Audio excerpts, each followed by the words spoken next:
Bon et bien bonjour à tous et bienvenue sur la bonne entrée. Aujourd'hui je vais vous faire un cours sur le volume profile. C'est la même chose que les volumes. Au lieu d'avoir des volumes dans le temps, vous allez avoir des volumes qui vont se dessiner sur le côté droite de votre chart, qui va en fait mesurer le volume par rapport au tick, par rapport où le marché est venu se loger, on va dire, où il est venu taper pour grossir tout ça. Et je prends un exemple d'ici. Nous avons un beau volume profile sur le côté gauche, donc en fait ce qu'il faut bien comprendre, c'est que chaque barre qui est grandie, et ben c'est à chaque fois que le chart est venu taper dedans, à chaque tick.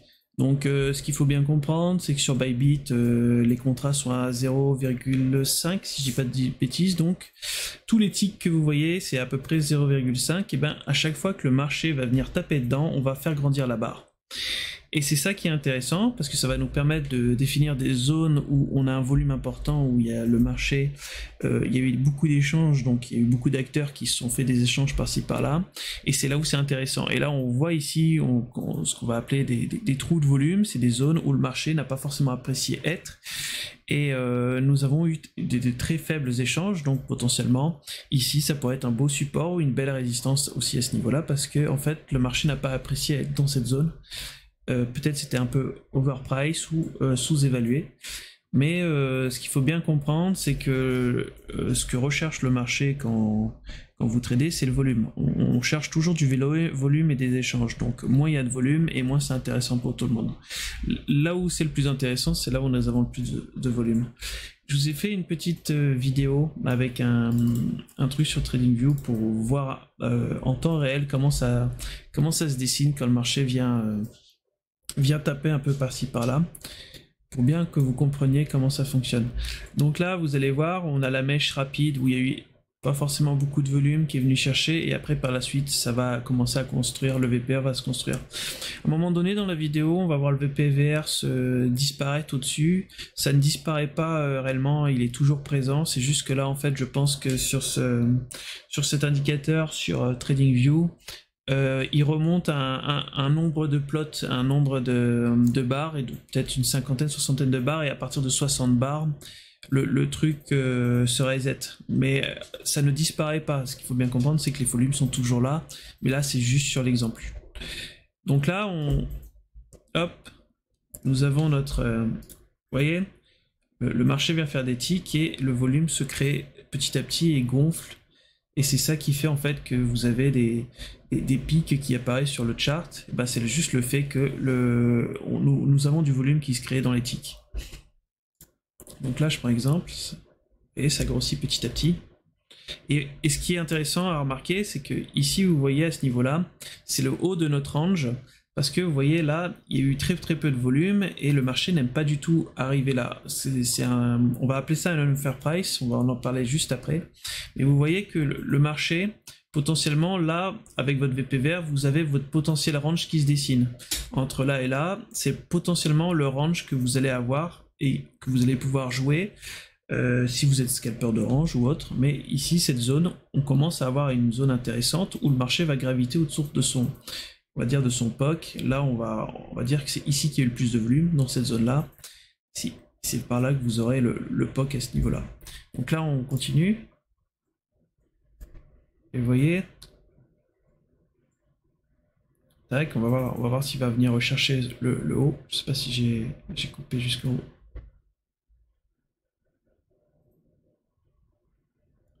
Donc là dans la zone vous avez votre POC qui est dessiné. On voit qu'on n'est pas venu rechercher les hauts ici, donc ça veut dire que potentiellement ici vous avez les boules qui se sont fait absorber là, et c'est pour ça que potentiellement ça tombe juste après.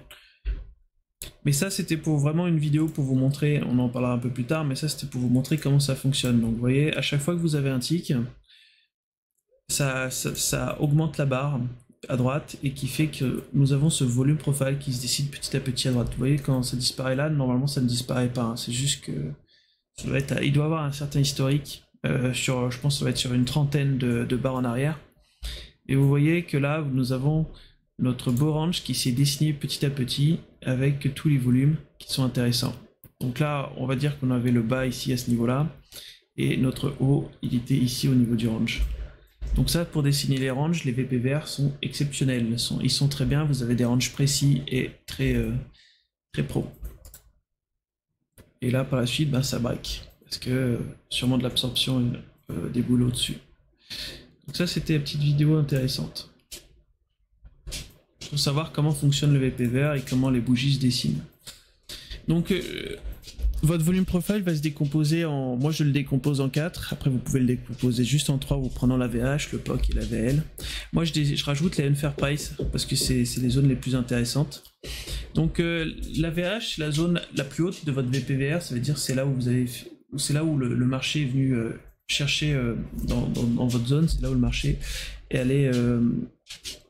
et aller au plus haut et c'est considéré comme une résistance. Ici, quand vous arrivez à la VH, vous avez une super résistance et quand vous allez sur la VL, vous avez une sorte de support.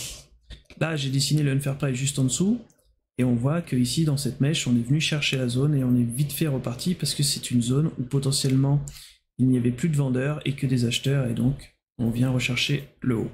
Tout ça est gravite autour du POC. Le POC, c'est la zone la plus intéressante, c'est la zone la plus incertaine dans votre range, c'est la zone où on n'a pas forcément envie de trader parce qu'il peut y avoir autant d'acheteurs en haut qu'en dessous, donc on évite de trade au-dessus du POC parce que c'est trop incertain.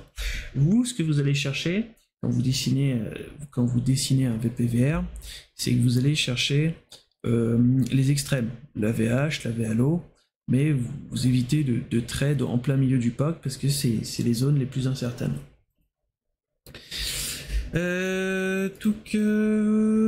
Donc pourquoi les unfair... alors là c'est de la psychologie pour comprendre. Quand on est débutant, on réfléchit avec son capital et sa propre liquidité. Mais si vous voulez passer dans une autre dimension, il va falloir réfléchir à comment un gros va fonctionner. Pour pas vous faire attraper, il va falloir pas penser avec son petit capital de 1000 à 2000 euros, mais plutôt penser avec un capital d'une grosse baleine ou d'un mec qui a plusieurs millions. Parce que c'est pour ça que je vais vous montrer cet exemple, ce petit site que nous avons ici. Le problème que imaginons que vous voulez rentrer, je sais pas, 10-20 millions sur le marché, bah, ça va être beaucoup plus compliqué pour vous de rentrer parce que vous avez potentiellement très peu de liquidité et vous allez potentiellement détruire l'order book. Quand vous êtes une baleine, votre plus gros problème c'est la liquidité et l'order book, est-ce qu'il est bien fourni ou pas. Je vais vous prendre un exemple ici typique, on va le stop, on va mettre très peu de liquidité, ça veut dire exemple là on va mettre deux limites. Si je suis un gros et je veux rentrer dans le marché et je veux injecter, je sais pas, 50 millions d'un coup. Si vous n'avez pas 50 millions qui traînent par-ci par-là, vous allez littéralement détruire l'order book et vous allez faire une... Vous voulez rentrer à 1000 $. Imaginons que vous voulez rentrer à 1000 $ avec 50 millions. Et ben, imaginons que vous voulez injecter 50 millions d'un coup, et ben vous allez faire une bougie énorme et en fait vos 50 millions, ben, ils vont s'étaler sur tout ça et vous allez avoir une mauvaise entrée parce que en fait c'est littéralement vous qui avez fait pump le marché avec vos 50 millions. L'objectif quand vous êtes une grosse baleine ou quelqu'un qui a un gros portefeuille, c'est de rentrer dans les zones où vous avez potentiellement le plus de liquidité pour avoir une size plutôt intéressante, on va dire une entrée plutôt intéressante. Imaginons que vous voulez rentrer à 1000, ben on peut dire que la moyenne de votre entrée entre 1000 et 1010, 1020, c'est ok. Que là, avoir 200 balles de différence, vous allez avoir une entrée dégueulasse, alors que vous voulez rentrer sur 1000, et ben à la fin vous allez avoir une entrée moyenne peut-être entre 1300 et 1200, et c'est moins intéressant pour vous. Donc là, imaginons qu'il y a énormément de liquidité. On va prendre un exemple avec 100 limites qui apparaissent. Donc là, on va laisser l'order book se remplir. Imaginons que vous êtes une très grosse baleine et que vous voulez rentrer. Vous voyez là, je spam, j'achète. Pourtant, ma moyenne est plutôt bonne parce que en face de nous, on avait énormément de liquidité et c'est ça le plus gros problème des baleines, c'est qu'il va falloir vraiment chercher des zones où il y a une forte liquidité pour pouvoir rentrer plus facilement. Parce que comme je vous ai dit il y a 5 minutes, imaginons que vous voulez rentrer 50 millions d'un coup comme ça en market, vous allez littéralement violer l'order book. Vous voyez exemple, et surtout l'algo, ce qu'il faut bien comprendre, c'est que l'algo de Binance est très stupide. Imaginons que vous avez un limite ici, vous voulez rentrer 50 millions, et vous avez un limite ici, mais vous avez un limite à 2000, et que vous voulez rentrer en market, il va vous prendre un ici, et il va vous prendre le deuxième à 2000, parce que quand vous rentrez en market, il va vous prendre le premier limite qu'il voit dans l'order book. Donc c'est vraiment très très difficile quand vous êtes une baleine pour rentrer, et il faut regarder différemment. Donc le premier conseil que je peux vous donner par rapport à ça, c'est de réfléchir, au lieu de réfléchir avec votre petit capital, c'est de réfléchir à comment je rentrerais si j'avais 20 à 30 millions à injecter dans le marché. Et donc, les unfair price, ce sont des zones où potentiellement vous avez beaucoup de liquidité parce que, imaginons que je suis un débutant et que je vois ce joli W daily, je vais me dire ah putain, je vais jouer le breakout du W, je vais me dire ça y est, c'est bon, ça va partir jusqu'en haut, je vais être riche, je vais gagner la nouvelle Lamborghini, je vais avoir une Lambo, je vais avoir une super maison et tout. Et en fait, ce qu'il faut bien comprendre, c'est que ici vous avez un mec qui va se dire vas-y, injecte ta liquidité, moi je vais tout absorber et je vais pouvoir short par la suite. Donc vraiment, quand vous êtes dans des configurations comme ça, il faut s'assurer, quand vous voulez prendre un long ou un short, que personne défende ici, qu'il n'y ait aussi aucune gigawell ou un mec qui a suffisamment de thunes pour absorber toute la force qui va venir break. Et vous voyez ici dans les deux zones, on a absorbé, on est venu retest, et le mec a complètement défendu, et c'est pour ça que par la suite, le marché est parti chercher potentiellement la VLO, parce que potentiellement le mec a absorbé toute la force qui a voulu break vers le haut. Donc ça, c'est vraiment des trucs qu'il va falloir ancrer, on va dire, en vous. C'est de ne plus penser vraiment comment vous rentrez avec votre capital de 1000 balles, parce que vous avez aucun impact, mais comment si j'étais une grosse baleine, comment je voudrais rentrer, où est-ce que potentiellement il y a le plus de liquidité. Et c'est pour ça que les gens disent ouais, comment ils s'appellent, finesse, comment ils s'appellent, je perds mes mots. Punaise. Comment il s'appelle, finesse. Je perds mes mots. Les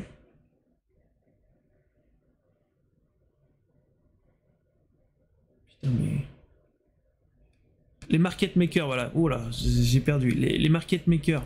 Les market makers, les méchants market makers qui tuent tout le monde. Ouais, c'est à cause des market makers, je me suis fait liquider.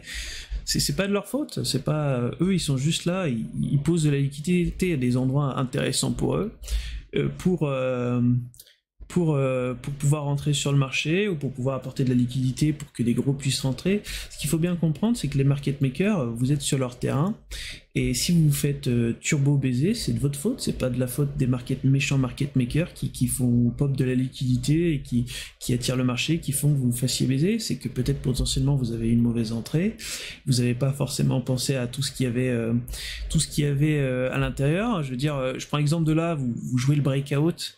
Vous savez pas si ici vous avez potentiellement un mec qui va défendre sa position ou qui va littéralement jouer contre vous.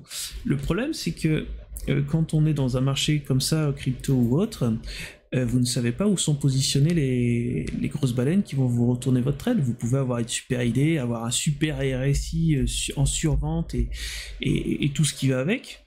Mais le problème, c'est que le RSI va pas vous donner la position d'une baleine qui voudrait vendre je sais pas, à 29 900 ou à 30 000, ça vous pouvez pas le voir. Ça vous le verrez potentiellement si vous attendez potentiellement des comment ils appellent ça, des pullbacks ou autre. Un pullback, c'est simplement, en fait, on regarde si le support tient ou s'il y a personne qui est en train de défendre. Hein. C'est des trucs basiques qu'on vous apprend. Ouais, vous attendez le pullback sur la ligne de coup, tout ça, mais c'est parce que il y a des principes derrière, ou du fait que est-ce qu'il y a quelqu'un qui est en train de défendre, ou est-ce qu'il y a un mec qui a littéralement envie de protéger tout ça, et qui est en fait une grosse baleine qui a envie de short ou qui a envie de long, et qui se dit bah non, moi ça m'intéresse pas, et donc je vais tous vous fumer, je vais absorber tout ce qui se passe et je vais vous emporter avec moi dans les tréfonds. Donc ça c'est là-dedans que vous allez voir où potentiellement les baleines se positionnent, et les baleines se positionnent la plupart du temps dans les trous de volume, ou dans les zones, ou dans les endroits extrêmes, où c'est là où il y a le plus d'euphorie de débutants ou de mecs qui vont jouer les breakouts et qui vont potentiellement se faire avoir. Donc ça, vraiment, le VPVR, il faut l'impérativement, je pense, l'avoir tout le temps dans son graphe, parce que ça permet de voir où est-ce que potentiellement des baleines se positionneraient si vous voulez jouer des breakouts ou autre. On va partir sur le chat pour vous montrer, je vais vous montrer des exemples qui sont très intéressants. Je regarde juste si je vous ai parlé. Donc le unfair price, on a vu pourquoi ça fonctionnait. Donc ok. On va passer sur le chart pour vous expliquer comment moi je l'utilise l'unfair price et comment le tracer pour que ce soit le plus optimum pour vous.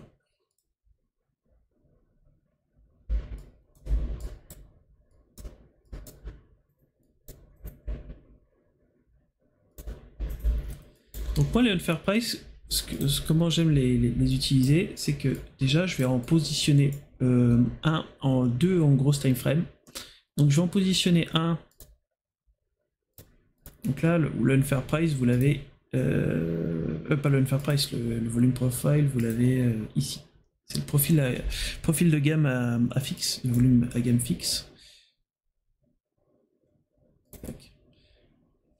Donc moi ce que j'aime bien c'est mettre le point haut et le point bas et au moins ça vous permet d'avoir un historique de ce qui s'est passé sur le marché. Et ce qui est bien à dessiner c'est potentiellement, vous voyez, quand le marché tombe, on va aller regarder où est-ce que le marché potentiellement peut être défendu par des gros acteurs sur le marché. Et quand on regarde réellement le volume profile, on avait des super zones pour être rentable même dans la descente de Bitcoin. Je prends exemple ici.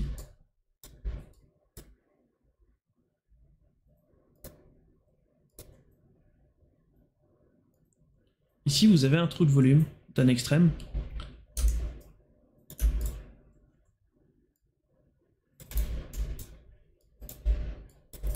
Et là, quand Bitcoin est tombé à ce niveau-là, et ben potentiellement, vous aurez pu rentrer, vous aurez pu jouer.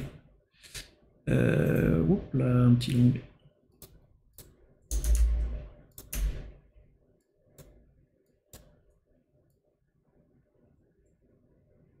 Soit vous vous mettez ici en dessous de ce lot, en vous disant bon bah si ça traverse c'est que c'était vraiment trop fort. Et là littéralement vous avez un 2 pour 1, grosse time frame, sans forcément prendre un risque monstrueux. Alors la différence entre les parties blanches et jaunes c'est juste le volume. Tu veux dire là en fait c'est là où il y a eu le plus de volume ici et là il y a eu moins de volume. Ici, c'est là où il y a eu énormément de volume et en fait, à partir d'un certain seuil de volume, il grisate un peu les autres. Ici, il y a eu très peu de volume et ici, il n'y a pas eu de volume. Il va te mettre en surbrillance, là où il y a vraiment eu le plus de volume. T'es sûr de ça? T'es sûr que c'est pas une question de time frame? Non, non, non, là, ça c'est sûr. La surbrillance, c'est le volume. Il y a un pourcentage. Okay. Volume de la zone de valeur, vous voyez, si je descends, ça va changer la couleur. Si je mets 1, peut-être. Non. 100.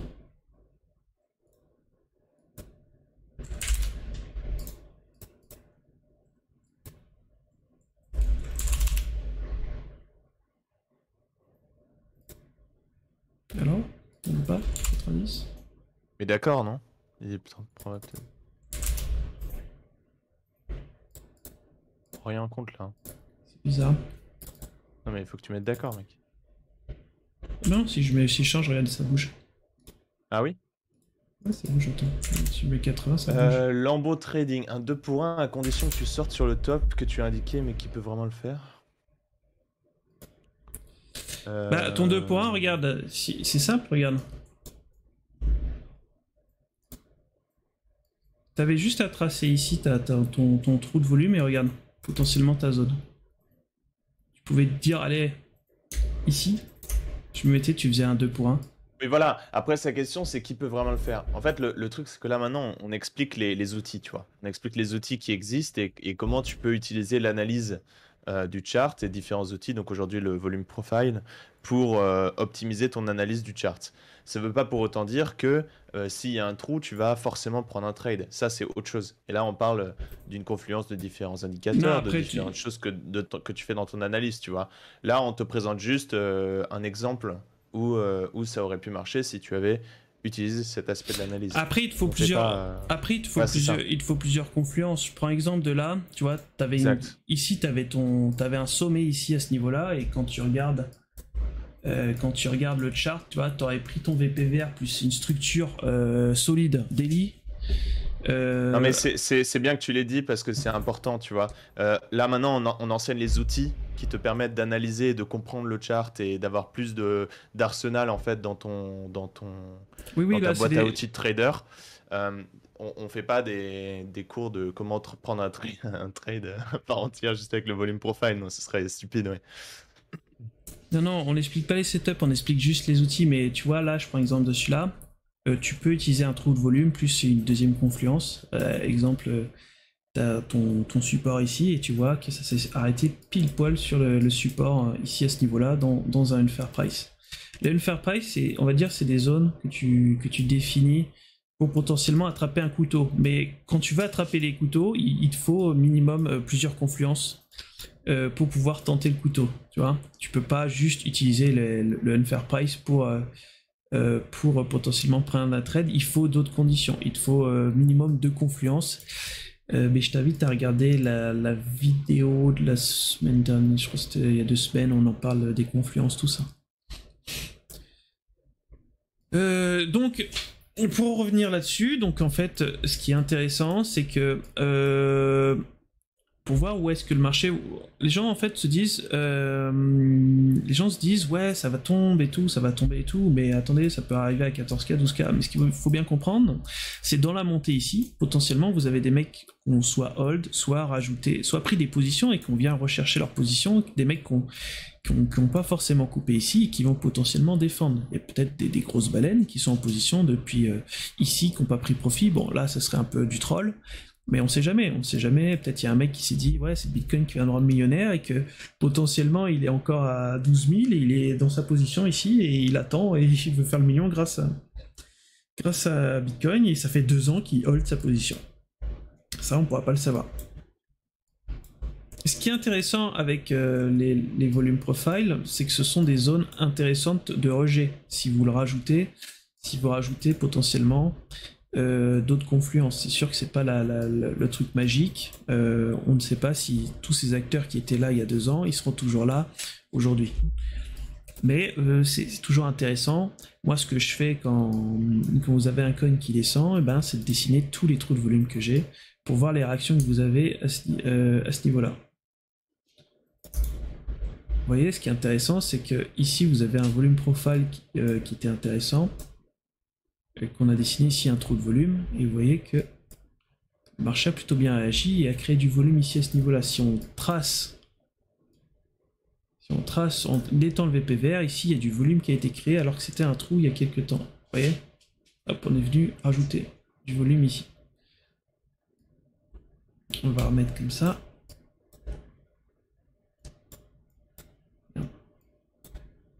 Allez. Ok. Donc là... Ça serait intéressant comme exemple. Comment tu interprètes ces différentes lectures? L'addition dans le temps. Pour moi, potentiellement, il y a toujours des mecs qui peuvent défendre. Donc, à tout niveau, il y a des mecs qui peuvent potentiellement défendre leur bout de gras. Et donc, c'est là où c'est intéressant de voir ce qui se passe. Tu vois, je prends exemple ici à ce niveau-là. On n'a pas fait forcément beaucoup de volume. Mais tu vois... On a littéralement un range qui sait, on sait à peu près où le range est. On peut littéralement dessiner le range avant de le voir. Parce que ici, on voit que potentiellement, il y a des mecs qui défendent leur bout de gras là. Et que là, en fait, on est venu chercher juste l'extrême ici à ce niveau-là. Et on est en train de créer du volume. Et potentiellement ici, si on regarde dans l'order flow, on pourra regarder. Mais je suis presque sûr que ici c'est un faux breakout, il y a énormément de clôture ici à ce niveau là, et que potentiellement là on va potentiellement jouer là dedans pendant peut-être plusieurs semaines, ou voire peut-être plusieurs mois, et on va créer du volume ici. Si, comme on est dans une tendance baissière, ce qu'il faut bien comprendre, c'est que le marché ne fait pas un tout droit comme ça et direction 4K.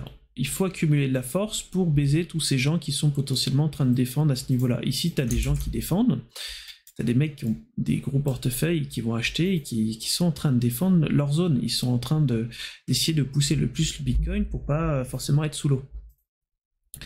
Donc là, potentiellement, on va faire du volume dans cette zone-là, ou peut-être potentiellement la traverser. Mais moi, quand je regarde Bitcoin, il y a une zone qui m'intéresse fortement. C'est que ici, vous voyez à ce niveau-là, vous avez un trou de volume très intéressant. Tac.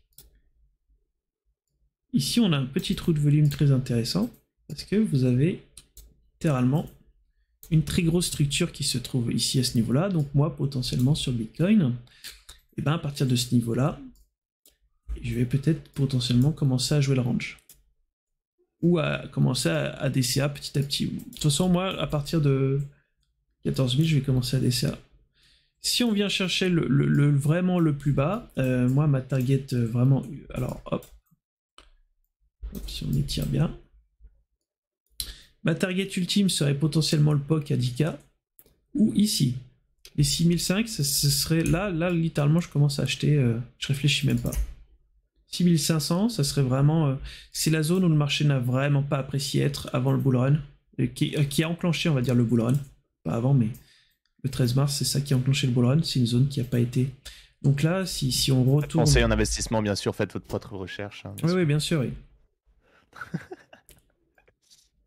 Pas de conseil. Yo Grogusan, tu commences à acheter à 14 ou à 6? Bah, tu peux commencer à faire... Moi, personnellement, je commence à faire mon DCA à partir de 14 000. Voire même 10 000 sur le POC. Mais progressivement, je vais commencer à DCA à partir de là. C'est-à-dire que tous les mois, je vais rentrer... et je vais rentrer de l'argent tous les mois à partir d'ici. Parce que pour moi, ce serait une super zone. Avant qu'on transitionne sur des questions-réponses et des trucs comme ça, est-ce que tu as fini le cours ou est-ce que tu as envie de parler encore de certaines choses je voulais juste expliquer comment positionner vos VPVR dans les...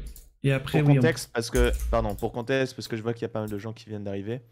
On fait un cours sur les VPVR aujourd'hui, donc les volumes profile. D'accord?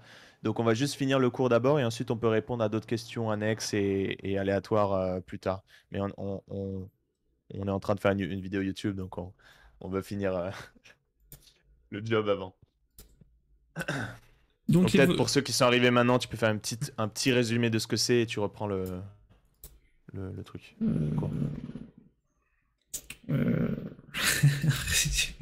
Résumé, ça va être compliqué, mais... Ils auront le replay parce que là ça va être trop compliqué. Si je reviens tout en arrière, ça va gonfler ceux qui étaient là depuis le début.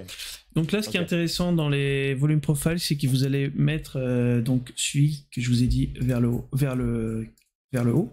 D'accord, vous prenez le plus bas et le plus haut et vous regardez un peu ce qui s'est passé dans le passé. Donc ça, avoir le passé par rapport à ça, c'est trop fort parce que ça vous permet de voir que potentiellement, vous voyez ici, il y a eu énormément de volume. Donc qui nous dit qu'il n'y a pas énormément d'acteurs qui sont entrés en position et qui sont en train de défendre leur bout de gras. Alors toutes les time frames, ça s'applique sur toutes les time frames, mais plus tu réduis ta time frame, plus moins c'est pertinent. Mais oui, ça s'applique sur toutes les time frames. Ouais, je pourrais te prendre un exemple en 1 minute, mais tu vas voir que c'est moins pertinent. Je prends l'exemple de là à là, tu peux... Si le mec... si tu veux scalper ou autre, c'est intéressant aussi d'avoir toujours un VPVR, même en 5 minutes, c'est toujours intéressant de voir. Il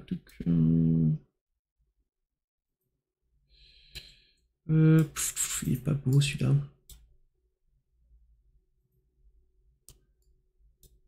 Tu vois, c'est bien, mais c'est moins pertinent parce que... c'est pas... Peut-être qu'il faudrait étirer un peu pour voir les volumes jusqu'à là. C'est moins pertinent, même si tu te dis que ici, tu vois, tu as ton volume profile qui est à peu près à ce niveau-là. En fait, c'est pertinent si tu sais à peu près bien le positionner. Je prends l'exemple de là. Tu vois que ici, c'est ta zone de ton range où tu as fait on va dire le plus de volume. Et tu vois, c'est dessiné. Tu peux le dessiner ici et tu vois que à ce niveau-là à peu près. Mais ici, tu as eu ton pullback et après, c'est parti plus bas, tu vois. C'est pertinent, mais il faut commencer à tracer des VP verts pour voir lesquels sont les plus pertinents. Mais ça peut être, oui, ça peut être intéressant si tu trades les ranges. Tu vois, ici, tu vois que c'est ton pullback et que littéralement, ça voulait dégueuler, tu vois. Quand on revient ici rechercher, on voulait voir si est-ce que potentiellement on voulait réintégrer ou pas. Et là, le fait qu'on ait un rejet ici, ben, c'est un signal plutôt baissier. Et c'est pour ça que par la suite, hop. Et tu vois, ce qui est plutôt inquiétant sur le BTC, c'est qu'on vient 2 fois essayer de réintégrer. Et il faudrait qu'on regarde avec l'order flow, est-ce qu'il y a eu de la force qui est venue chercher. Mais tu vois qu'on veut réintégrer, mais on n'y arrive pas. On veut réintégrer ce range, mais on n'y arrive absolument pas. Donc c'est plutôt encore bearish, potentiellement on pourrait encore aller plus bas. Si on n'arrive pas à réintégrer cette zone-là, potentiellement on pourrait encore aller plus bas au niveau du chart. Au niveau du chart. C'est cool, t'es un trader de gold, toi? De gold? Non, regarde, Bartava qui trade le gold, c'est cool. Tu savais pas? Trop bien. Donc pour en revenir, donc il vous faut un volume profile dans le sens vers le haut, et le plus intéressant c'est aussi quand ça tombe un volume profile aussi inversé, ça veut dire du plus haut jusqu'au plus bas, et ça vous le mettez à jour à chaque fois. Et donc là ça vous permet de dessiner vos zones où le marché n'a pas forcément apprécié être. Vous pouvez l'ajuster bien avec les mèches ici. Et donc, quand le marché, vous sentez que le marché est plutôt bull et que vous voulez peut-être potentiellement grid, et ben vous avez au moins des zones où potentiellement vous pouvez prendre vos TP, vos take profit plus facilement. Ça veut dire que au-dessus de cette zone-là, ça va être plus difficile de passer, donc potentiellement vous coupez juste avant. Parce que là, ce qu'il faut comprendre, c'est que vous avez quand même une belle probabilité d'avoir un rejet, sauf si le marché vient là et commence à accumuler. Imaginons. Parce que y a des conditions. Imaginons que le marché fasse un tout droit. Comme ça, ok. Là, probabilité que ça bounce forte. D'accord? Si le marché revient ici à ce niveau-là et réintègre le range ici. Le marché vient se loger comme ça et il réintègre ici. Et on voit qu'on commence à accumuler de la force. Et ben là, il y a quand même de belles probabilités que ça, pas forcément, ça soit pas forcément une bonne résistance, parce qu'on a accumulé de la force pour traverser cette merde. Ce qu'il faut bien comprendre dans les unfair price, c'est il faut que ça arrive vite dessus. Ça veut dire qu'il faut que ça fasse un tout droit. Et ben plus vite ça arrive et plus t'as de chance que ça rebondisse dessus. Si ça commence à ranger un petit peu en dessous, ben c'est là où ça devient un peu plus compliqué. Mais en tout cas, ça permet de prendre vos take profit plutôt intelligemment et de pas espérer et de se dire que ouais, mon super shitcoin liquide, ben potentiellement va vous permettre d'avoir une Lamborghini à 19 ans ou autre. On va prendre exemple. J'allais justement te demander ça, et justement c'est une très belle transition parce que tu trouves pas que les volumes sur les shitcoins sont moins, j'allais dire reliable, mais je sais pas comment dire en français, c'est moins, tu peux moins faire confiance au volume sur des shitcoins que sur des grosses assets comme ETH et Bitcoin. T'en penses quoi?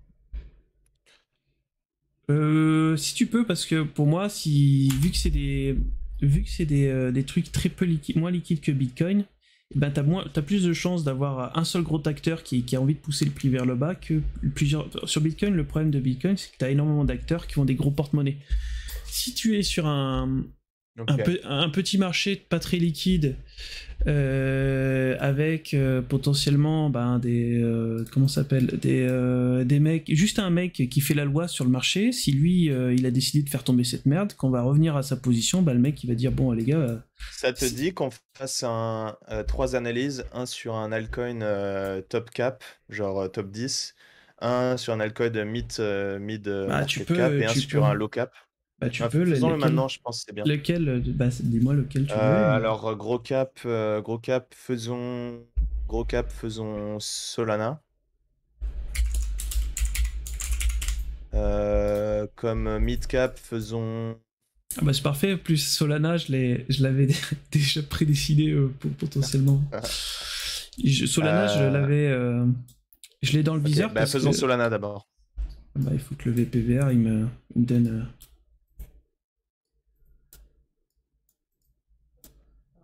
Il veut pas. Alors, Je suis intéressé de voir comment tu varies les analyses en fonction des tokens. Solana. Ça, par contre, c'est du trading, on va dire long terme. Hein. Quand je scalpe, j'utilise pas tout ça. Oui. Ça, c'est vraiment. Je suis un superbe. Je suis un investisseur. Je suis un superbe investisseur holder. Vous voyez, exemple là, ici, avec un trou de volume. D'accord. Littéralement, tu vois le futur un an plus tard, et le truc c'est littéralement posé un peu plus au-dessus, mais tu vois que ici ça réagit plutôt avec Pestos, tu mens à ton audience. Moi je vois un trou de volume au-dessus de 40 jusqu'à 200, mec. Non, mais ici dans cette zone, non mais dans cette zone là il y a du volume, mais quand tu regardes, mais en tout cas c'est intéressant parce que vous voyez que là potentiellement. Si on vient traverser ici, je pense que Solana, il y a une grosse proba alors il y a une grosse proba qui viennent se loger entre les deux ici, parce qu'on a fait du volume là, ici, à ce niveau-là, on est dans un range. Donc potentiellement, on pourrait, si on avait de la force vendeuse, Bitcoin qui dégueule fort, ben je pense qu'on peut se loger facilement entre les 11 ou les 12 au niveau de Solana. On verra, hein, on verra ce qui s'y passe, mais il y a beaucoup de choses intéressantes.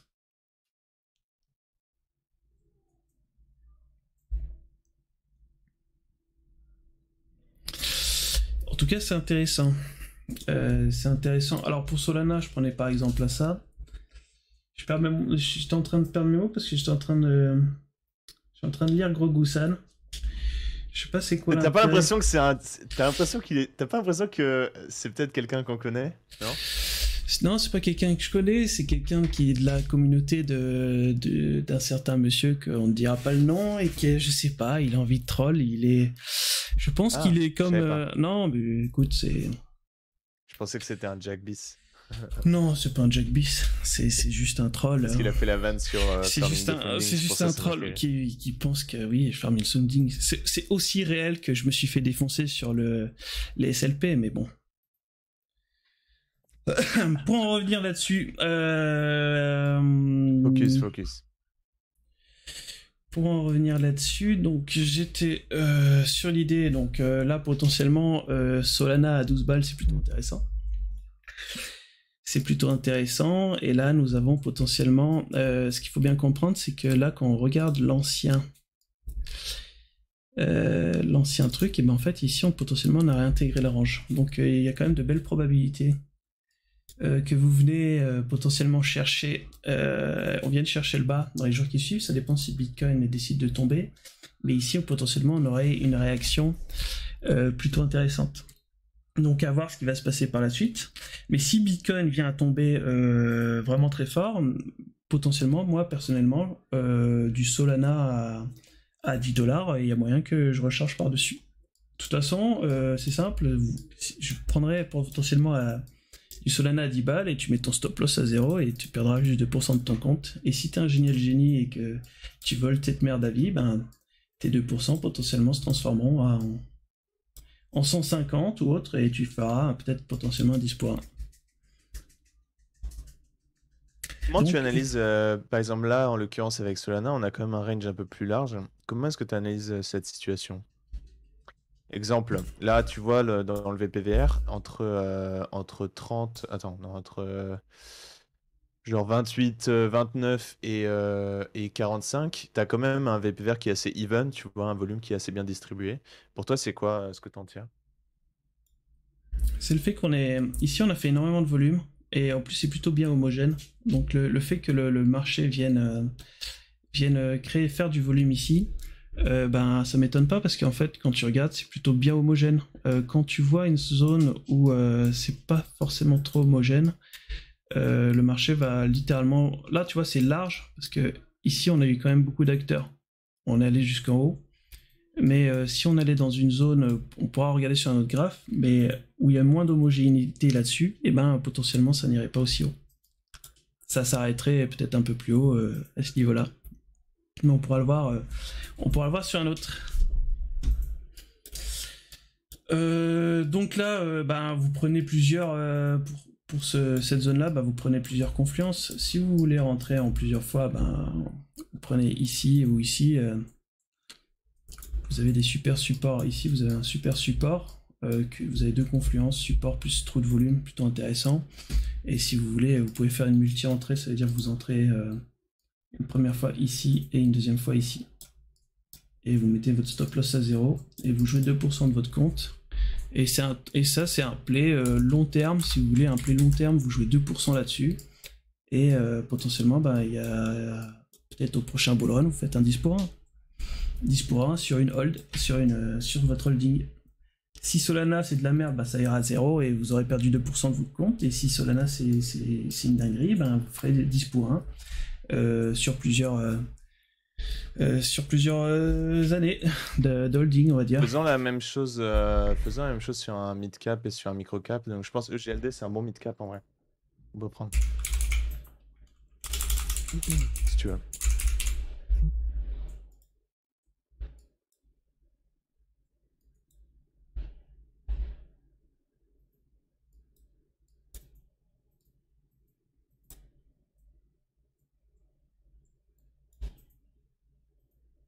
Et salut Code, tu vas bien?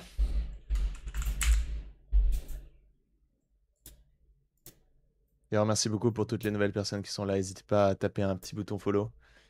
Mais beaucoup d'efforts dans toutes les vidéos et dans tout ce qu'on fait. Donc ce serait super si vous pouviez nous encourager avec ça. J'espère que vous aussi. Écoute, ça va mec, hein? Pour moi, belle semaine de boulot, donc très intense, mais c'était cool. Et sinon, je pense qu'on a fait des super VOD cette semaine. Je suis assez content du contenu qu'on a produit.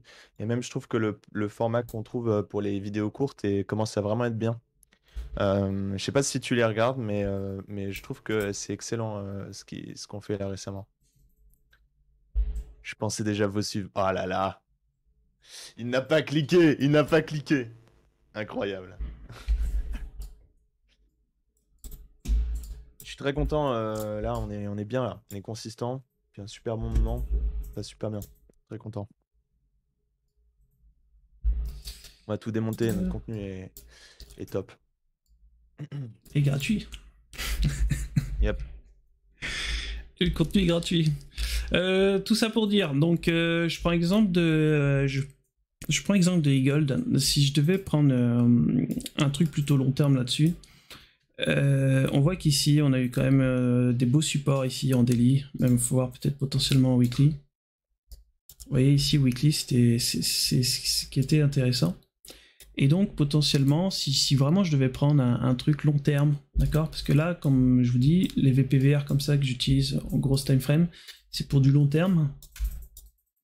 Et bien potentiellement E-Gold, je pourrais jouer un play, ça veut dire que je jouerais 2% de mon compte à 21 et je le mets à 0. Et là, vous avez vraiment un super play long terme. Si vraiment ce truc-là pompera au prochain bull run.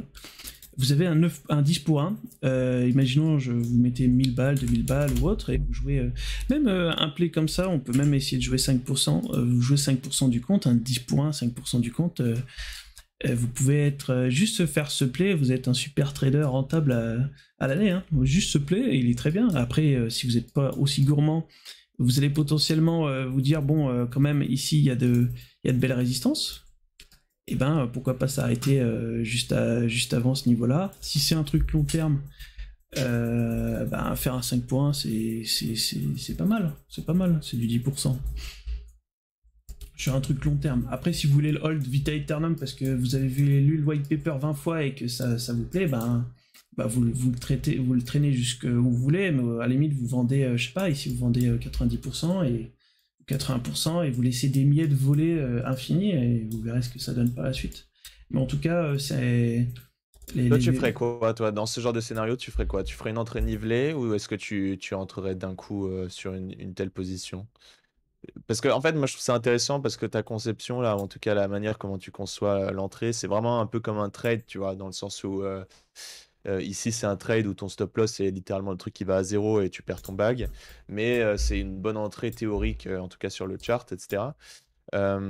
La question, c'est, tu vois, moi, par exemple, si je conçois l'investissement ou si je conçois une vision un peu plus long terme, je préférais faire une entrée nivelée sur plusieurs semaines. En tout cas, par exemple, je serais très intéressé, si tu as un trou de volume profile ou quoi que ce soit, de rentrer en nivelé dans le range, tu vois. Je serais pas intéressé de rentrer pile un point. C'est quoi ton point de vue sur ça? Bah, ça dépend en fait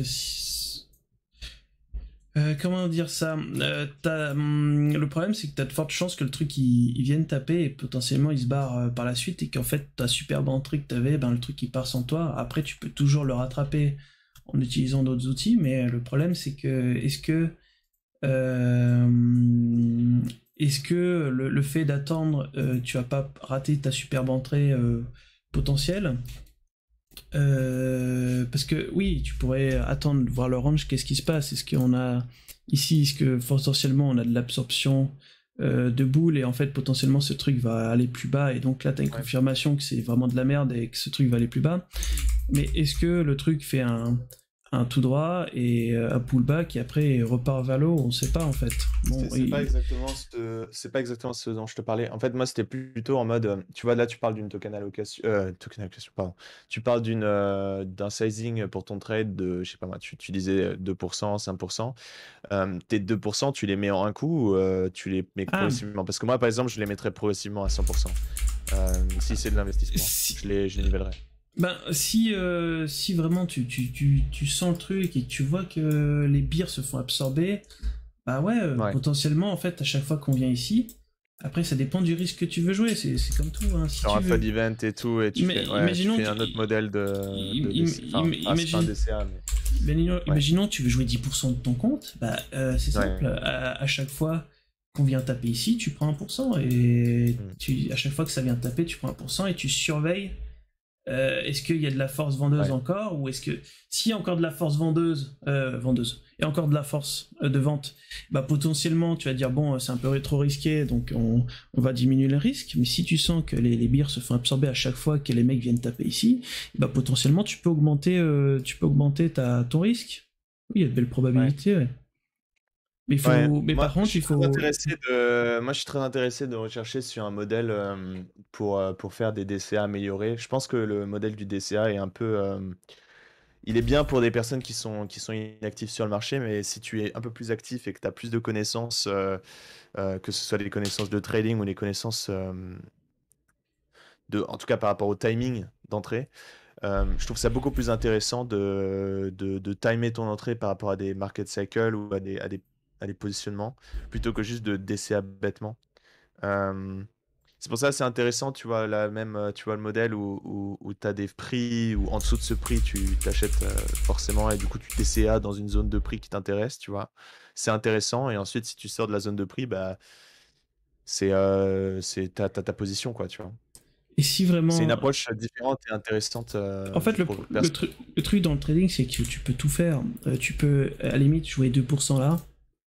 Tu vois, tu peux jouer 2% là, te dire, ouais, j'y crois au projet. Et te dire, bon, bah, je vais jouer le même risque ici sur le POC. Je vais re-rentrer avec 2% ici. T'auras joué, allez, 4% de ton compte. Si ça arrive à 0, ben voilà, tant pis. Et la plupart du temps, en plus, le truc dans cette histoire-là, ça veut dire que tes 4%, on va pas dire qu'ils sont. Ça veut dire que c'est la phrase du plus gros connard qui existe, c'est pas vendu, pas perdu. Mais quand tu fais de l'investissement long terme, tu vas pas y aller sur les futurs, tu vas être ton spot. Donc peut-être un jour, ta merde reviendra. Si c'est pas un Luna bis, mais peut-être un jour ton truc te permettra de sortir. Te permettra de sortir par la suite, sauf si le projet s'effondre, bon ben voilà, tu pourras dire que j'ai un bac de 1 million d'e-gold, c'est trop bien, je vous envoie à tous les copains, je vous fais des drops dans la communauté, je sais pas, mais, La pluie d'or, ouais. ce qui est bien avec le trading, c'est que en fait, ça dépend de ta propre conception et de ta propre vision, mais tu peux tout faire, tu peux littéralement tout faire. T'as des mecs qui vont juste build. Ce qu'il faut bien comprendre, c'est que les gros portefeuilles, ils vont pas rentrer 50 millions ici. À chaque fois qu'on va venir taper là, ils vont rajouter, jusqu'au moment où ils Oui, disent c'est ça. hop. Mais en fait, c'est exactement ce que tu dis, tu vois. Moi, je pense que, en tout cas pour les Wade, c'est vraiment un bel équilibre entre cash flow et positionnement dans des phases favorables, tu vois. Euh, Mais comme je et dis, c'est un outil puissant si vous voulez faire du holding. Si vous voulez faire du holding, au lieu d'acheter n'importe comment, vous avez des zones qui sont très intéressantes. Qui sont très intéressantes, des zones où vous avez eu un rejet potentiel à l'époque. Ça ne veut pas dire que ces actes-là ne sont plus présents aujourd'hui. Je prends exemple de ce niveau-là. Ici, il y a eu un super rejet, on a eu un très beau rejet. Et si vous étiez dans le flou, là, littéralement, on était un petit peu dans le flou, tout ça, et ben ici, vous avez quand même potentiellement des zones qui sont intéressantes à travailler. Avec d'autres confluences, bien sûr. Tu vois, si tu rajoutes si ouais. tu rajoutes un truc d'extension, ben, tu as le 1.618 qui est très intéressant aussi à ce niveau-là. C'est comme ce qu'on disait tout à l'heure, en fait. Là, on Et, n'est pas en et- train et tu, et d'enseigner tu- et tu vois, regarde, des setups, hein. C'est vraiment, vraiment plus une idée de comment lire un chart et faciliter la lecture. Et je pense que vraiment, les volume profiles, c'est très utile pour faciliter la lecture. Et en plus, c'est très visuel. C'est cool. Ça veut dire, vous faites ça, vous rentrez ça dans votre routine d'analyse toutes les semaines ou tous les mois ou quoi que ce soit, selon votre time frame. Et vous faites 3 clics et c'est réglé, quoi. Vous voyez? C'est super. et puis voilà, lequel on pourrait regarder par la suite. Code, t'as un autre token qu'on veut regarder? Juste pour montrer le truc en pratique, quoi.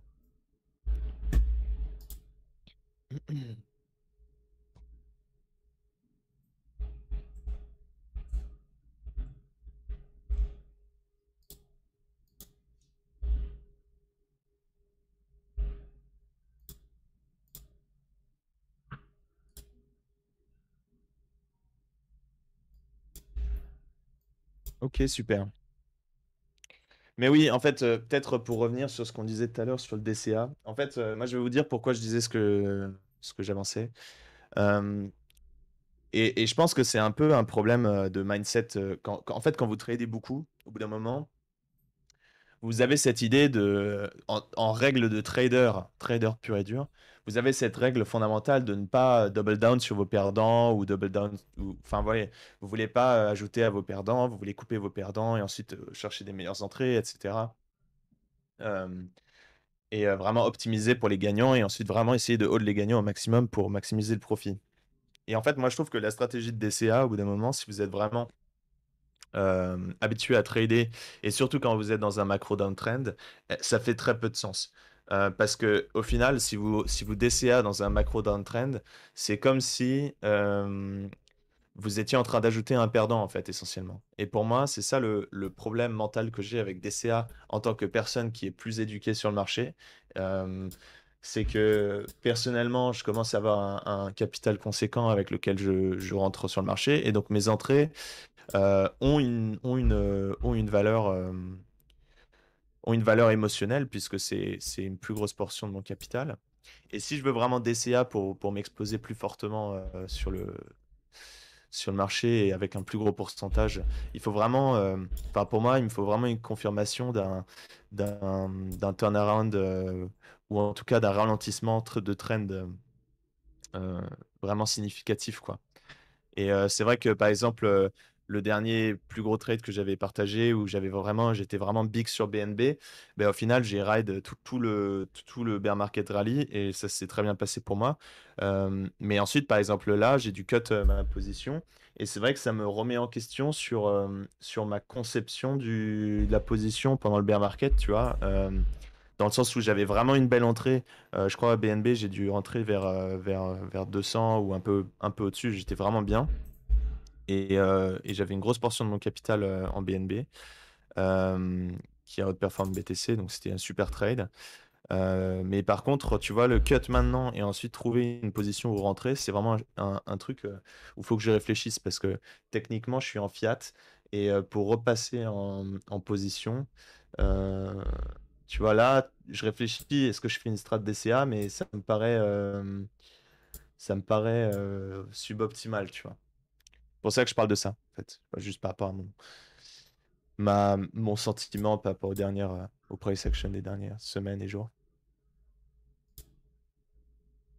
Je sais pas ce que t'en penses, Pestos, mais... Excuse-moi, j'ai pas écouté. Excuse-moi, Ouais, j'étais. t'inquiète. Non, je suis trigger, donc Non, mais c'est fine. C'est pour ça que je prends je suis littéralement C'est pour ça. trigger. Je sais, je sais. Les mecs, ils font payer 15 balles pour parler des MA 18 et des MA 9 et ils viennent casser les couilles. Ça me trigger en fait. Ouais, mais c'est pas grave. Ils existeront. Mais c'est pas grave. Non, mais c'est juste, voilà, ils font. Ça me trigger parce que tout ça, c'est du très bon, c'est du très bon contenu. C'est du très bon contenu. Pour référence, pour référence code, je pense qu'il y a eu, en gros, juste pour te donner un petit contexte par rapport à ce qui est arrivé et pourquoi le mood a un peu changé depuis les dernières 15 minutes. Donc, notre cher ami qui fait la présentation s'est fait un peu harceler par certaines communautés de trading avant parce que quand il était en processus d'apprentissage, il partageait beaucoup ce qu'il faisait. En fait, il y a certaines communautés qui sont pas aussi bienveillantes que d'autres et qui se moquent de personnes quand ils sont trop vocaux ou quand ils essayent de trop partager par rapport à ce qu'ils font. Et du coup, il a des très mauvais souvenirs et il y a certaines personnes de certaines communautés qui se sont amusées à l'harceler en fait au fur et à mesure des semaines et des mois et qui du coup nous ont techniquement retrouvés avec le stream ce soir. Et je sais que c'est un thème que c'est un sujet un peu sensitif pour lui et c'est pour ça que je voulais le protéger un peu euh, parce que voilà, je pense que c'est pas voilà, c'est ça, c'est pas le bon état d'esprit et et c'est pas cool quoi, surtout que on se donne vraiment pour euh, pour faire juste du contenu clean et rendre l'éducation plus accessible en France. Ah, surtout que ça chill des MA 18 et 9 quoi. Je veux dire, au bout d'un moment, Non faut mais c'est arrêter. fine, Non, mais c'est c'est fine. ça. Moi, ça me trouve le cul. Ça me rend fou, en fait. Non, mais ça me trigger de ouf. Ça me trigger de ouf. Nous, on fait pas Mais c'est payer pas grave, 15 balles. Hein. Pas payer 15 pas balles grave, pour de la merde. Hein. c'est pas grave. Enfin bref, voilà le contexte code. Et c'est rien de grave ni rien du tout. C'est juste pour donner un peu de fond sur ça. Enfin bref, autre question sur le... Ah putain, ok Jack. Ouais, tu vois, t'es d'accord avec moi. Ben, en fait, c'est ça, tu vois. Moi, je pense que DCA en bear market, c'est stupide, tu vois. Ben, DCA en best... En fait, tu peux DCA en bear market, mais il faut trouver des bonnes zones. En fait, DCA comme un mongol en bear market, je pense que c'est pas forcément la meilleure technique. Mais DCA dans des zones plutôt intéressantes, ça peut être vraiment... je veux dire, exemple, Bah, là, c'est ça, tu vois. le e-gold à 21 balles,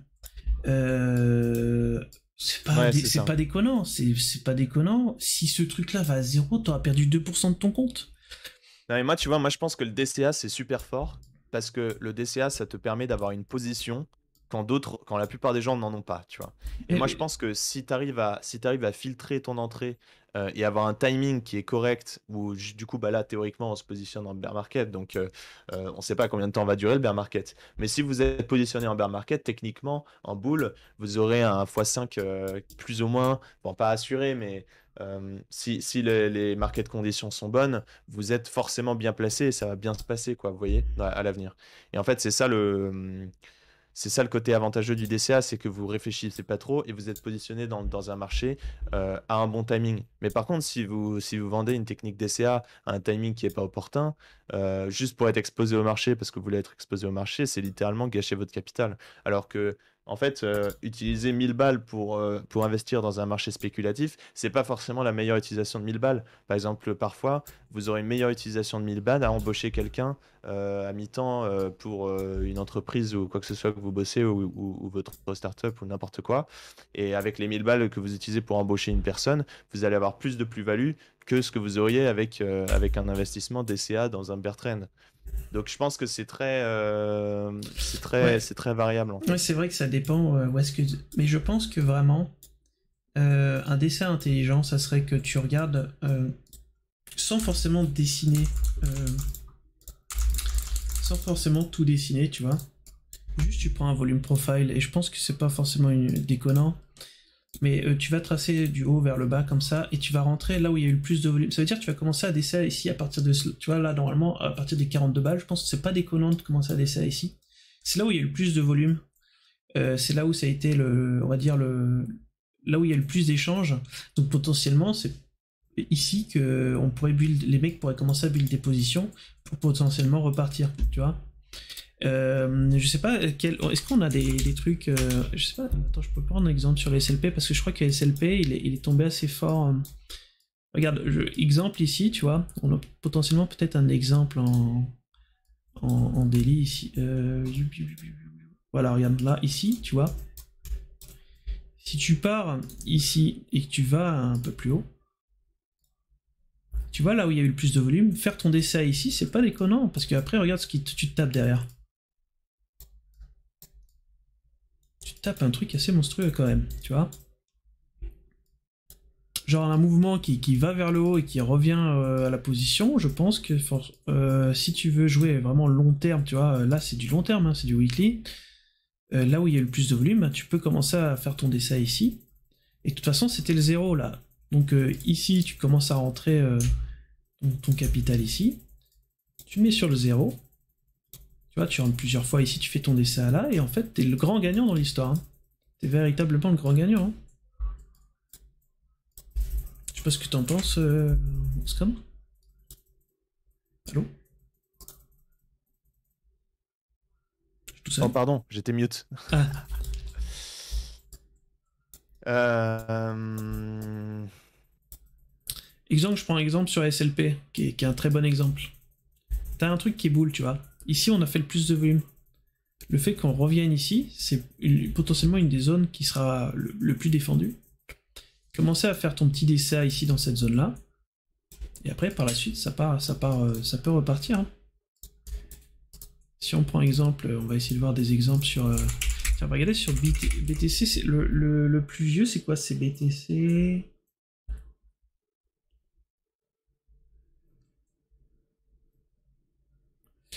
Je rentre sur les points bas et quand ça rentre, je rentre pas au bout d'un moment. C'est le cas aujourd'hui, j'attends le range en dessous. Tu vois, en fait, je vais te dire, Code, le seul problème de ça, tu vois, en fait, c'est le seul avantage de DCA. L'avantage de DCA, c'est que tu es actif et que tu vas prendre une position dans le marché, peu importe les conditions. Ça, c'est l'avantage. C'est que tu vas pas surréfléchir. En fait, il faut savoir que plus tu ajoutes d'éléments manuels dans ton trading, plus tu peux faire d'erreurs. Donc, ça veut dire que, techniquement, euh, tu vas statistiquement te démerder mieux si tu DCA parce que tu vas avoir moins d'événements manuels. Après, la question, c'est comment est-ce que tu vas exécuter le DCA et en fait, à quel point les éléments manuels sont variables sur le DCA, tu vois. Et je pense que c'est là où, tu peux jouer autour de la notion et tu peux faire plus ou moins, tu vois. Je suis en train de... C'est là aussi intéressant. Tiens, regarde l'exemple ici, là. Avant qu'on soit dans le bull run. Attends, supprimer les dessins. Supprimer. Dans le sens où, par exemple, moi je pense que te faire un range de prix, par exemple, moi je suis très intéressé par une théorie où tu te fais une range de prix où tu achètes. Par exemple, tu dis, OK, entre BTC à 18 000 et BTC à 6 000, j'achète. Et c'est là où tu vas DCA, tu vois. Et c'est là où tu enclenches ta stratégie de j'achète tous les jours ou toutes les semaines ou quoi que ce soit, des trucs comme ça, tu vois. C'est là où c'est intéressant. Et c'est ce genre de modèle qui m'intéresse le plus. Et ensuite, si tu exites la zone, ben là, tu n'es plus dans ta stratégie DCA, mais là, en fait, tu vas plutôt prendre des côtés manuels ou si tu vois qu'il y a vraiment un bull trend qui commence et que tu as un retest ou quoi que ce soit, c'est là où manuellement, tu peux rentrer big, un peu comme un swing trade. Et après, tu as un average position qui est assez avantageuse parce que tu la diminues grâce à la partie DCA. C'est plus ce genre de stratégie qui m'intéresse. Je trouve ça plus intéressant en fait, je pense. Pas vraiment de capital dormant. Et tu vois, regarde, je prends exemple, là, prenons exemple, imaginons sur Sand, tu vois, on commence à faire du volume ici. Donc là, si vraiment t'es bullish sur Sandstorm, potentiellement, tu sais que ta meilleure zone sur Sandstorm. Alors, c'est pas notre token, hein. Je préfère Non, bien sûr, c'est pas à nous. Non, mais je prends un truc, le c'est truc... Sandbox, ça, c'est Sandbox. Non, mais je prends le truc le plus hype en ce moment, il y a la bêta qui est ouverte et tout, le truc qui s'est ouvert là. Je prends exemple, là, tu sais que ta plus belle entrée, ça sera ici, sur Sandstorm. 20 centimes, C'est pas Sandstorm, arrête de dire Sandstorm. Pas Sandstorm, putain, Sandbox, putain, je dis Sandstorm. Mais... tu sais que ta plus belle entrée, avant que ce truc parte dans le tréfonds dans les shots, ça serait ici. Les 20 centimes, Sandbox à... Putain, je vais dire... Sandbox à 20 centimes, c'est ok. Moi, franchement, Sandbox 20 centimes, c'est ok, j'en prends. C'est plutôt intéressant. Ouais. C'est pas un conseil d'investissement, bien sûr. Hein. Après, là, t'as un giga... Là, t'as un turbo nuke. Hein. Si ça va à 20 centimes, c'est chaud. Hein. Ouais, mais on sait pas, Bitcoin, tu sais, Bitcoin, ou ici, à la limite, tu vois, Bitcoin continue à dégueuler. Regarde, ici, t'as ce niveau-là aussi qui est très intéressant, qui est plutôt pertinent, en weekly. Oui, bien sûr. Ici, t'as ce niveau-là, ici, là, t'as un super support, hein, ici, tu vois. Là, t'as un très beau support. C'est intéressant. Moi, j'ai beaucoup de mal à lire les VPVR, justement à cause de ça. Et c'est pour ça que je t'ai posé la question tout à l'heure avec Solana, parce que moi, j'ai beaucoup de mal à lire les VPVR.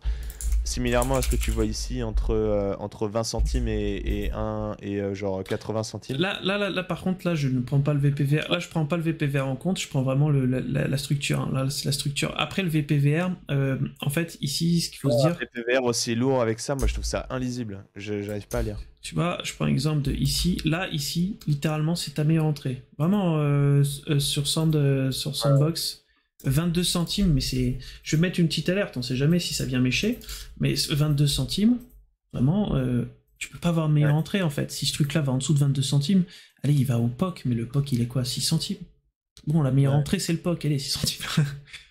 Mais si tu commences à desserrer entre 22 et 6 centimes, si vraiment tu y crois au projet et tu te dis c'est l'avenir, entre 22 et 6 centimes, tu peux commencer à faire ton DCA sur du long terme. Et si ce truc pompe vraiment au ciel, ben tu vas littéralement... Après, t'auras forcément une réaction à 80 centimes et quelques. Non, mais là, c'est très peu probable. T'auras quand même... là, t'es quand même haut du range. Regarde, t'as eu tout le breakout là avec non, mais là, littéralement, ici, c'est... il y aura potentiellement une réaction ici. Mais si Bitcoin... Moi, imaginons Bitcoin tombe très fort, tu vois, on fait les 10K, potentiellement, moyen 22 centimes. Hein. On verra. Hein. Si BTC tombe... Si tout le marché crash 50%, en fait, il faut vraiment considérer Bitcoin comme notre meilleur catalyseur pour avoir des super entrées pour le prochain bull run. Hein. Ah oui, je suis d'accord. Là, littéralement, il faut réfléchir où rentrer et c'est vraiment intéressant. Pour moi, le Sandbox 22 centimes, c'est ok. Surtout, quand même, je pense que Sandbox, même si je connais pas spécialement, il y a quand même un truc derrière. C'est un coin où il y a vraiment quelque chose. C'est comme AXS, tu vois. Il y a quand même un jeu qui est derrière. Et je pense que ce seront... alors, je sais pas, après, ça dépendra de si les jeux meurent ou pas, mais Sandbox, quand même, je pense que c'est quand même... Pour que ce truc meure, ça voudrait dire que tous les trucs vont mourir. Que Decentraland, tout ça, si V-Sandbox vient mourir, je pense que Decentraland n'y tiendra pas longtemps, mais... C'est un peu différent, mais ouais. Mais il n'y a pas que ça, il y a aussi beaucoup de... Il n'y a pas que le marché. Je pense le marché... En fait, le problème avec les tokens Metaverse... Après, on n'a pas la même approche, parce que moi, je suis plus fondac que toi. Donc, comme moi, je suis plus fondac que toi, j'ai toujours une idée en mode... Tu vois, par exemple, l'hyper bull run sur Sand ou sur Mana pendant la période novembre, c'était du macro. C'était Zuckerberg qui part en couille avec Meta et tout. Et c'est la foire à la saucisse, tu vois. Et c'est ça qui s'est passé. Donc pour moi, tout l'univers métaverse, je l'associe un peu hors crypto. Hein. Tu vois, je pense il est corrélé avec Bitcoin, mais je pense que les runs bull, tu vois, ils vont être décorrélés. Je suis quasiment persuadé de ça. Mais là, je pense que en vrai, par rapport en tout temps, oui. Si Bitcoin crash 50%, ça va crasher. Je pense que par rapport à Bitcoin, on est pas loin d'avoir des super entrées sur des super coins. Donc, je pense que on verra, hein, je sais pas c'est quand le prochain halving, mais potentiellement Bitcoin va vous donner des bonnes opportunités. Même vaut mieux, dans le fond, les gens sont pas forcément contents que Bitcoin tombe, mais ça peut vous donner des très bonnes opportunités. Je prends l'exemple du BNB, le BNB, là, moi je l'attends, le BNB, tu vois, à 125, je pense que potentiellement je vais rentrer dessus. Non, mais c'est excellent et on est dans une bonne période. Et même maintenant, c'est déjà des bons prix d'achat techniques. Tu vois là, Après, ça dépend de votre risque, ça dépend oui, de bien votre sûr. management et de votre profil, de votre risk profile, quoi. Mais là, soyons d'accord que Alors, BN... c'est optimisé parce que nous, on est devant le chart tous les jours, mais si on n'était pas devant le chart tous les jours, enfin, oui, DCA, c'est clairement la meilleure stratégie maintenant, là maintenant tout de suite, quoi. Tu vois, je prends l'exemple de BNB, c'est pas déconnant, à 40, ce serait pour moi, c'est une des meilleures entrées que tu pourrais avoir avant le prochain bull run s'il y en a un. Mais Ouais, 40, mais faut que ça y aille, tu vois. oui, C'est bien chaud. sûr, il faut que ça y aille. Mais si un Bitcoin rend 80%, BNB il va pas tenir longtemps non plus. Donc, on va voir, on va voir. Moi, Bitcoin, mon entrée ultime, ça serait 6800. On verra ce qu'il va faire. Mais Moi, je pense que BNB, il a bottom. Moi, je pense. je sais pas, je sais pas, parce que le problème c'est que comme BTC, ça dépend, le BTC est, on va dire, le shitcoin du SPX, et après, ça fait un effet cascade, quoi. Si SPX va mal, BTC va mal, si BTC va mal, BNB va mal. Donc tout va mal, tu vois. Je prends l'exemple des AVAX. AVAX, mec, il y a quelques mois, il y a presque un an en Mais arrière. non, parce que c'est pas le même marché. En fait, je suis pas d'accord avec toi. Et je vais te dire pourquoi. Parce que mon angle d'analyse par rapport au projet, c'est euh, quels sont les projets qui génèrent du cash flow maintenant? Quels sont les projets et de quoi ont besoin les projets pour avoir un bull run, pour avoir tu vois, un market cycle. La raison principale pourquoi BNB a outperform, c'est parce que Binance, c'est les plus capitalisés sur le marché crypto. Ils ont un capital en fiat qui est insane. Et en plus, ils ont toute leur layer technologique qui est super forte. Et ils ont les marketplace fees. Donc la BNB, en tout cas Binance, c'est une boîte profitable. Donc si tu pars de ce constat, l'analyse de BNB est un peu décorrélée et c'est normal que BNB outperforme BTC, en tout cas dans ma perception et dans mon analyse. Pas forcément tout le temps tout le monde qui va être d'accord avec ça. Mais dans mon analyse, si tu regardes BNB ou Binance comme entreprise et que tu vois le cash flow qu'ils génèrent, c'est une des seules entreprises qui est profitable en crypto en fait, hein. Tu vois, Et après, Avax, par exemple, pardon, mais Avax, c'est une alternative Layer 1. Donc en gros, eux, ce dont ils ont besoin et ce qui fait pousser le prix, c'est l'user base. C'est combien de gens utilisent le produit. Et en fait, comme Avax, toutes les Layer 1 sont dead et qu'il n'y a aucune. Que DeFi est mort et qu'il n'y a plus de protocole avec des API super intéressants, mais en fait, il n'y a plus personne qui est intéressé d'aller sur la chain Avax parce que tu n'as aucune raison d'y être. Et du coup, le prix descend parce que leur évaluation descend. Parce que la théorie des side layer 1 est en train de mourir maintenant. Après, peut-être qu'ils vont trouver un autre narratif dans le futur, mais pour maintenant, pour moi, c'est vraiment différent, tu vois, en termes de capitalisation et de stratégie pour investir. Mon avis, hein. c'est comme le Bored App, tu vois, il n'y a pas forcément de. C'est un coin de merde, mais il y a tellement il y a tellement une fame, il a tellement une fame ce truc que est-ce que ça vaudrait pas le coup de prendre un petit bag de ce truc-là quand il sera bien mort? Je sais pas, tu vois, parce qu'à chaque fois, tu vois, les trucs qui ont plus résisté dans ce bear market quand même, t'as les apes, t'as tous ces trucs-là, ben ça a tenu quoi. Donc imagine les mecs qui te font encore des Ouais, mais trucs. pourquoi, tu vois? C'est parce qu'ils ont de l'activation avec. Parce qu'ils ont de la fame, les gens sont intéressants et voilà quoi. Non, mais c'est parce qu'ils ont de l'activation Web 2. Regarde, Ape, par exemple, c'est une currency. Enfin, c'est une monnaie qui peut être utilisée sur le store Gucci, tu vois, pour acheter certains Ouais, trucs. voilà, il y a plein de trucs. Ils Donc, sont en train de s'activer avec des brand deals. Mais Ape, c'est différent, c'est vraiment des cas d'espèce. En fait, moi, je trouve, et c'est pour ça que je voulais juste faire cet aparté, moi, je trouve qu'il y a certains marchés qui sont intéressants parce qu'ils commencent à rentrer dans des cas d'espèce qui sont en fait un peu des sous-catégories, comme je disais dans le dernier live. Et ces sous-catégories, en fait, sont très intéressantes à analyser parce qu'elles ont très probablement des market cycles ou en tout cas des cycles de hype différents à ce qu'on connaît classiquement en blockchain, qui va vraiment beaucoup être lié à l'évaluation du secteur dans lequel ils sont spécifiquement. Euh, mais c'est très différent et là on reparle de fonds data, donc c'est juste comme on parle d'investissement, je trouve que je voulais juste mentionner ça parce que ça complète un peu l'autre opinion. Je crois pas que ça descend à ces niveaux, les prix descendent, mais c'est lié au contexte international, pas à la fonda des projets. Pour que ça descende plus bas, il faudrait qu'il y ait un gros problème. La Fed qui augmente de 0,75%.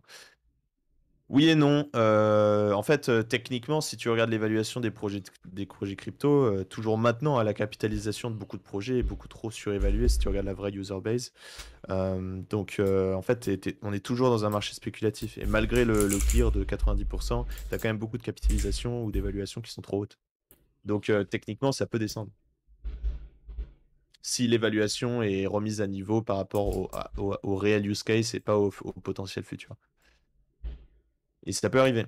Tu vois, je prends l'exemple de SRM. Là, il est dans une parfaite localisation et ouais, personnellement, j'aurais littéralement envie d'acheter un peu de ce truc parce qu'il est dans une localisation parfaite. Serum.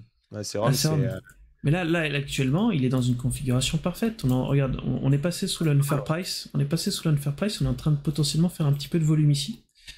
Et là, quand on regarde. Alors, Serum, pour le coup, c'est intéressant parce que Serum, c'est un market maker.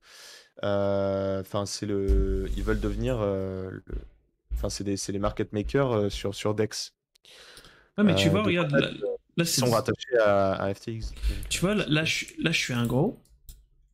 On est venu 2 fois taper ici, tu vois, là, je rentre là, je rentre là. Alors, il faudrait voir les volumes quand on a touché ça, voir ce qui s'est passé, mais tu vois, là, les volumes derrière, les volumes qu'on a derrière, c'est potentiellement... Bon, là, peut-être le mec, il appuie un peu fort, mais ici, on a quoi? On a 4 millions. Tu vois, juste avant, regarde. Juste avant, on a pas forcément beaucoup de millions. 4 millions, 5 millions, 28 millions, 37 millions qui sont rentrés là. Donc sur un truc qui fait en moyenne 2 millions, là, t'as 50 millions qui sont rentrés et on vient rechercher cette zone. Et donc là, potentiellement, lui, il est, c'est potentiellement un bon client pour les jours à venir, tu vois. Peut-être pas pour les jours à venir, mais pour l'année à venir ou les mois à venir. Pour un truc qui littéralement mort et qui fait très peu de volume dans la zone. Très bien ça peut très bien dans les bull cycles. Non, mais Donc, tu vois, t'as vu enfin, moi, c'est un de ceux que je regarde le plus quand il y a des reversals. Parce que pour moi, c'est souvent un token qui se fait front-run et qui front-run le marché également. Non, mais tu vois que là, regarde, quand on regarde, les volumes sont merdiques. Et là, quand on arrive ici dans cette zone, on voit du 37 millions qui apparaît. Bon. Ah ouais. Là, ici, c'est un peu timide. Peut-être le mec, il a été un peu gros doigt mouillé ici, mais on va voir. Après, là, ici, la descente qu'on a eue ici, c'est potentiellement à cause de BTC qui est tombé fort il y a quelques jours. Mais là, quand tu regardes, potentiellement, si on vient rechercher le haut de cette zone-là, parce qu'on est dans un range. Non mais si tu veux rigoler, regarde SRM, regarde Serum en particulier, regarde en court time frame, dans la période juste avant le gigapump là. Regarde en court time frame, genre en 15 minutes. Tu vas voir mec, ils ont, enfin c'était que des liquidations mec. Tu vas voir. Attends. Il y avait que des mèches atroces hyper piégeuses. Oh merde, attends, c'est où parce que là je me suis perdu. C'est ah merde, Là avant le pump. Avant le pump. Oui, attends, non, c'était bon. Là Non. Là Redescends. Là Va au all-time low. Ici, là. Ouais, là. Exact. 15 minutes. Time frame. Là Tu vois. Ouais, mais tu vois, là, c'est intéressant. Ouais. Attends, regarde. Parce que là, c'est intéressant parce que... Regarde ça, là. Regarde ce price action. Regarde les volumes spike. Ouais. Mais c'est intéressant parce que quand tu regardes... Quelle vente de fils quand tu regardes, c'est pour ça, là, ça va faire plaisir aux chartistes, mais ici, tu as un triangle de compression à ce niveau-là. Et tu vois, regarde... Et tu vois qu'on vient retester les trucs et que là, bah, il n'y a personne qui est là, pouf, c'est incroyable. Donc les mecs qui font... On rigole souvent des mecs qui font du chartisme, mais un mec qui maîtrise bien le chartisme imprime, hein, avec d'autres outils bien sûr, mais là c'était intéressant parce que en fait, ce qu'il faut bien comprendre, c'est qu'en plus là sur l'OBV, qui est un bon outil, bon, qui est moins performant que le CVD, mais en fait ici ce qu'il faut comprendre, c'est que vous avez une divergence plutôt bullish parce que ici en fait on fait des plus bas et quand vous regardez l'OBV il fait un plat, donc ici il y avait des gens qui étaient en train de défendre. ils sont pas manifestés ici parce qu'on a fait un plus bas ici, ça a tapé fort, mais quand on est revenu chercher, pourtant on a fait un plus bas, hein, et ben on a des mecs qui sont venus défendre.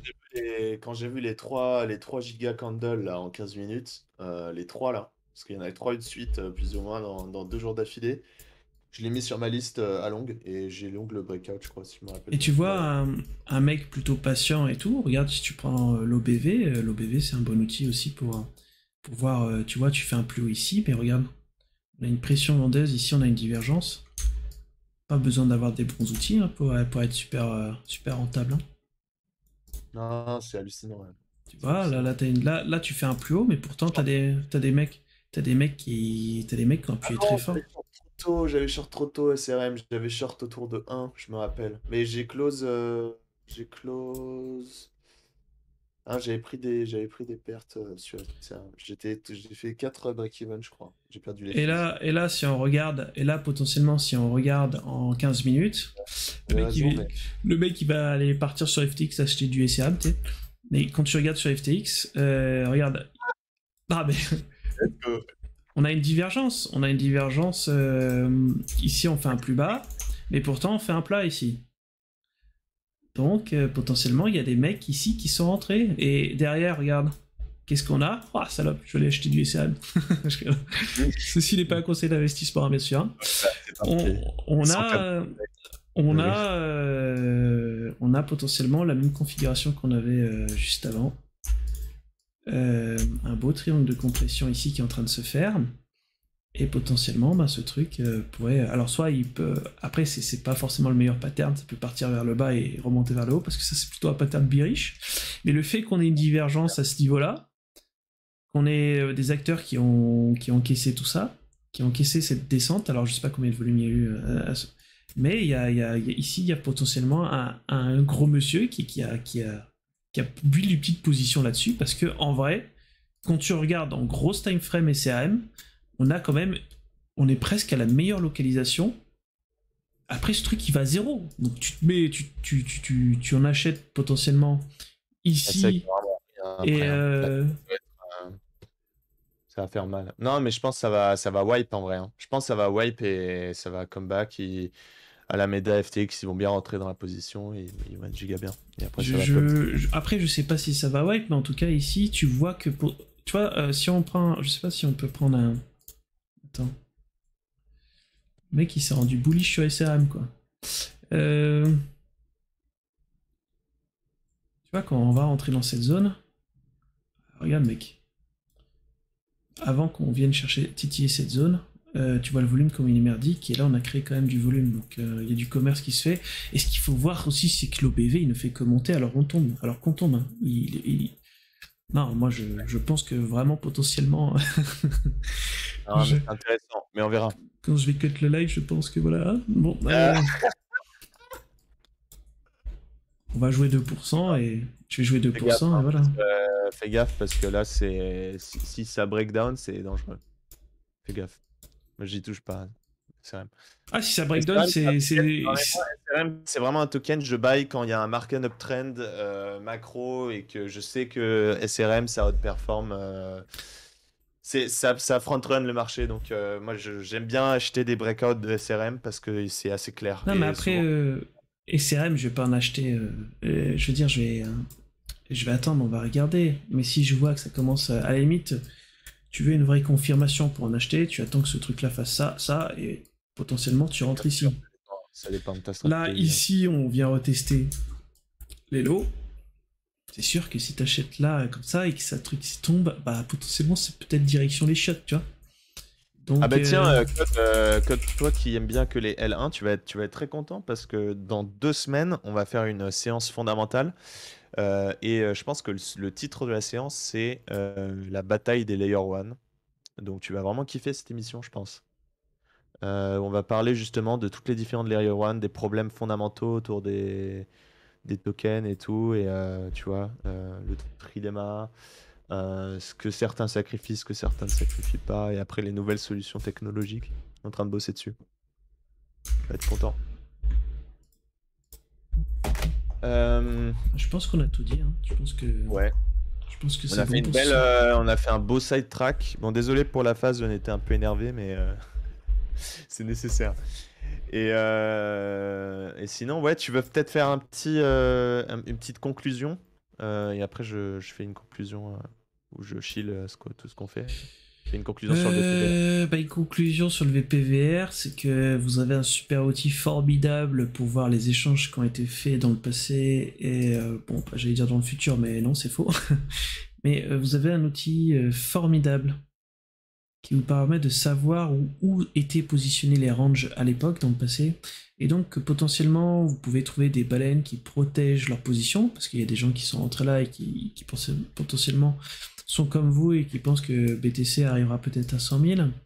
Mais vous avez en fait, ce qu'il faut comprendre, c'est, on va dire, c'est un peu comme un footprint, c'est un truc qui a été marqué dans le marché, et même si vous avez plus d'historique, vous vous rappelez plus vraiment Bitcoin, comment il était et comment ça s'est passé à l'époque, et ben avec le VPVR, vous voyez un peu les échanges qui ont été faits, et ça permet d'avoir un bon historique et de se dire, ah quand même, là ici quand même il y a eu du volume, tu vois, je prends l'exemple de Bitcoin à 10K, il y a eu quand même beaucoup de volume, il y a eu beaucoup d'échanges, donc potentiellement, ici vous avez une grosse probabilité qu'il y ait des gens qui vont vouloir défendre leur bout de gras.